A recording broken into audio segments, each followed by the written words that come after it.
اگر کسی بخوام مردش نره بیرون باید حواسش جمع باشه. اینه که عرق خورن میدونن چیه خب؟ نه مغز ران. خب سولاخ میکردن، سیر میکردم تو جا. خب پر سیر معلوم نبودا.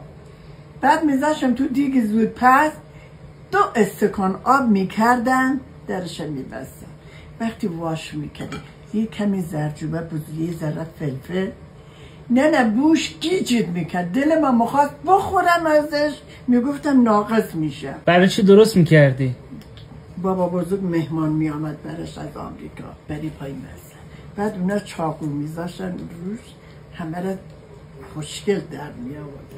ماست و خیارم، ماست رنده میکردن، خیارم رنده میکردن، ماست و خیار جدا میکردن، همه چی مرتب میکردیم.